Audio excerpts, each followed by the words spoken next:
बिस्मिल्लाहिर्रहमानिर्रहीम। अस्सलाम वालेकुम। क्रॉस टॉक के साथ मैं हूं जिजान डार। आज हम अपने इस प्रोग्राम में दो इशू पर बात करेंगे। सबसे पहले हम आपको बताएंगे कि आज पाकिस्तान के कौन से जिला में जैली अदवायात बनाने वाली फैक्ट्री पकड़ी गई, उसके मुताबिक हम आपको बताएंगे।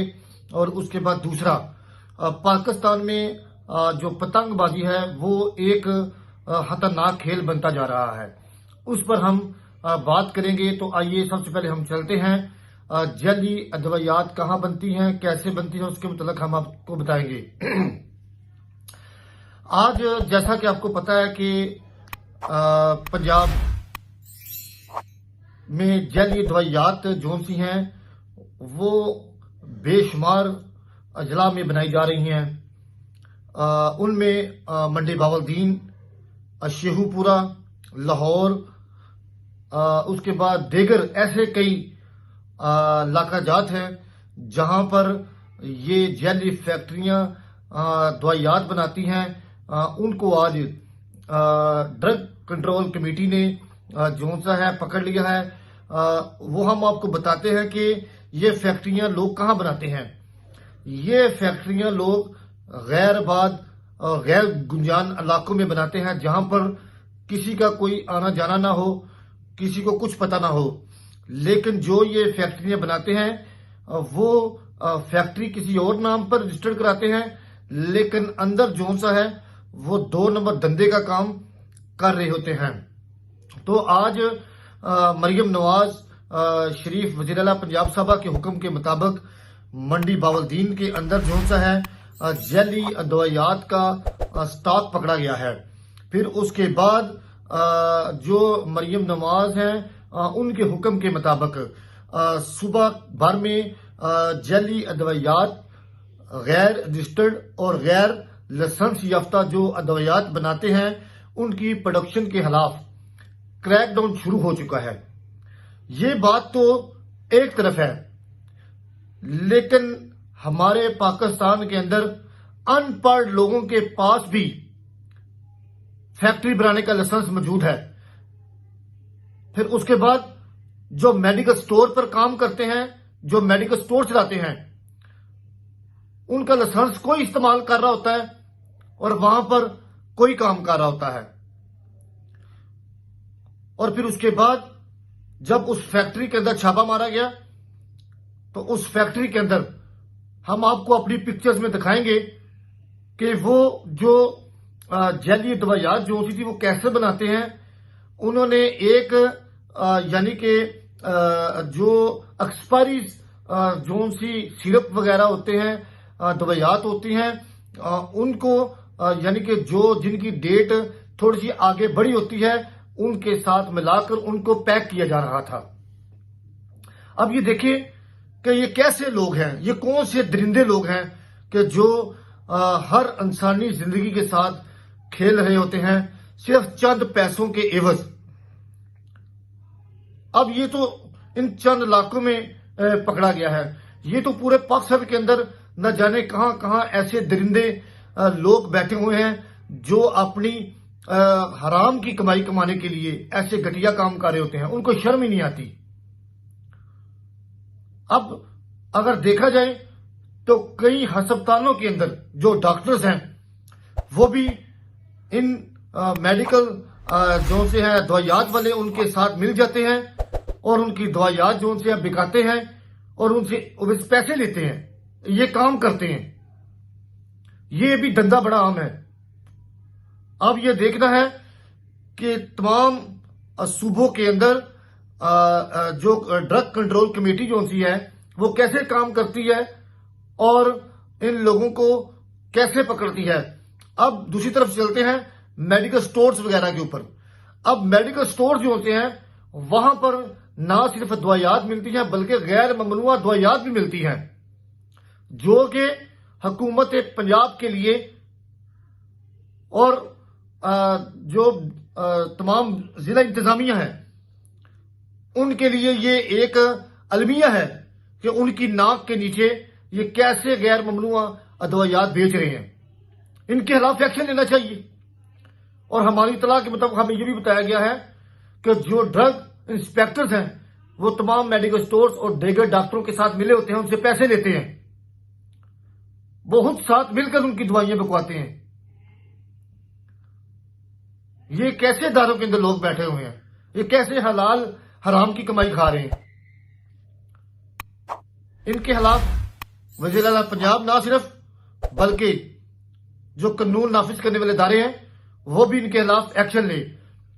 वज़ीर आला पंजाब मरियम नवाज को चाहिए कि तमाम डिप्टी कमिश्नर्स को यह हदायत वाज़ह तौर पर की जानी चाहिए कि तमाम अपने अपने जिला के अंदर जो जैली दवाइयात बनाते हैं, जो जैली फैक्ट्रियां चला रहे हैं दवाइयात की, उनको गिरफ्तार किया जाए, उनको पकड़ा जाए और उनको कानून के मुताबिक ना सिर्फ सजा दी जाए बल्कि उनको इबरत का निशान बनाना चाहिए कि वह लोगों के साथ किस तरह जो सा ये रवैया अख्तियार कर रहे हैं।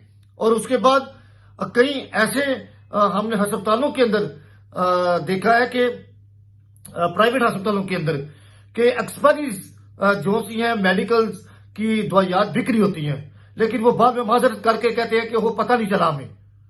ये कैसे हो सकता है? चेक एंड बैलेंस करने वाला कोई है ही कोई नहीं है।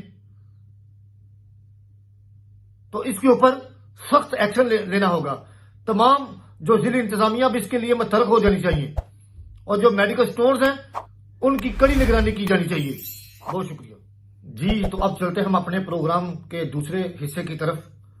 जैसा कि आप सबको पता है, लेकिन पता होने के बावजूद भी जो हमारी अवाम है वो जाहिल की जाहिल है। पता भी है कि पतंगबाजी एक कातल खेल है। इस कातल खेल ने न जाने अपनी कितनी जिंदगियां अपने अंदर संभाली हैं। अब पंजाब सिमत दूसरे कई सूबों के अंदर हम पंजाब की बात करते हैं। अब बंदों ने इसको शुगल बना लिया है कि रोज पतंगबाजी की जाती है, लेकिन वो बारहा बार ऐसी हजारों वीडियोस, ऐसे हजारों वाकयात देखते हैं जिससे बंदे की गर्दन कट जाती है, किसी का जोन सा है सर कलम हो जाता है। यानी कि आप ये समझ लें कि बेशुमार ऐसे वाकयात हैं, लेकिन लोग बिल्कुल नहीं समझ पा रहे। ये एक ऐसी केमिकल दात है जो सिर्फ चंद सेकंड में आपकी जिंदगी की शारा काट देती है, आपकी जिंदगी खत्म हो जाती है। ऐसा ही एक वाकया कल अभी फैसलाबाद के अंदर हुआ है। एक लड़का जोन सा है रोजे के लिए अपनी अफ्तारी लेने के लिए जा रहा था। फैसलाबाद के अंदर यह वाकया हुआ है। वो लड़का जोन सा है बाइक के ऊपर जा रहा था तो डोर उसके गले के अंदर जाके लगी और उसकी शारा कट गई। और मैंने ये वीडियो भी देखी है, 2 से 5 सेकंड के अंदर वो बेचारा उधर ही डेथ कर गया। और ऐसे कई वाकयात जो उनसे हैं, लाहौर, फैसलाबाद, उसके बाद गुजरात, कई सिमत में ऐसे वाकयात देख लें आप, बेशुमार होते हैं। लेकिन जो पतंगबाजी कारी तो उनके वालिदैन जो उनसे हैं उनको शर्म ही नहीं आती है।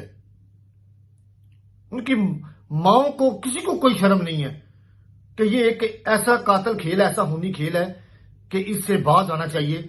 लोगों को, बच्चों को छत के ऊपर ना जाने दिया जाए, लेकिन फिर भी वो ऐसे खेल को जो सा उन्होंने शुगल बना लिया है। अब डिप्टी कमिश्नर, पुलिस और देगर कानून नाफिज करने वाले इदारे इसके मतलब सीरियस और मुतहरक हो जाएं। इनको पकड़ें ड्रोन कैमरास की मदद के जरिए, चाहे आपके पास जो से हालात हैं उनके जरिए इनको कैप्चर किया जाए। जब इनको अब अरेस्ट करके लाया जाए, किसी की सिफारिश ना माने, इनको जेल की सलाहों के पीछे बंद करना चाहिए। ये लोग जो से हैं इंसान की जिंदगियों के साथ खेलते हैं और उसके बाद जो ये धंधा कर रहे हैं उनका भी सुराग लगाना चाहिए, उनको भी कैफे किरदार तक पहुंचाया जाना चाहिए। उसके बाद हम आपको बताते हैं जो कि बड़ी अहम बात है कि हमारे एक जराये ने हमें बताया है कि ये लोग पतंगबाजी कैसे करते हैं, कैसे लेके आते हैं। ये पतंगबाजी जो सी हैं, इन्होंने अपनी प्राइवेट गाड़ियां रखी हुई हैं। प्राइवेट गाड़ियों के अंदर ये अपना एक कपड़ा नुमा चीज के अंदर इसको लपेट कर लेकर आते हैं और फिर ये ला के घरों के अंदर रख देते हैं और फिर ये मुख्तलिफ अपने जो मोहल्लेदार या दूसरे लोग हैं उनसे रब्ता करके वो इस तरह डोर या गुड्डी जो सी तो उनको सेल आउट किया जाता है, बेचा जाता है। ये वाकयात किसी जगह भी हो सकता है। जब ये वाकयात हो जाएगी तो फिर इंतजामिया हरकत में आएगी। इंतजामिया को फिर फौरन इसके ऊपर एक्शन लेना चाहिए। ये आपका काम है, हमारा काम नहीं है। हमारा काम आपको बताना है कि ऐसे धंधे को बंद करना चाहिए। हम आपको बार बार ये याद कराते जाएंगे कि इस खूनी खेल को जारी रखना है या बंद कराना है। ये फैसला अब हुकूमती इंतजामिया के पास है। फिर उसके बाद कई मार्केटों के अंदर इसकी फरोख्त भी आम है। फिर उसके बाद हुकूमत और इंतजामिया की यह जिम्मेदारी आयद होती है कि ना सिर्फ वह पतंगबाजों को गिरफ्तार करें बल्कि पतंग साजों को भी पकड़कर उनके खिलाफ कानूनी कार्रवाई अमल में लाई जाए ताकि कीमती जानें जाया होने से बच सकें। बहुत शुक्रिया।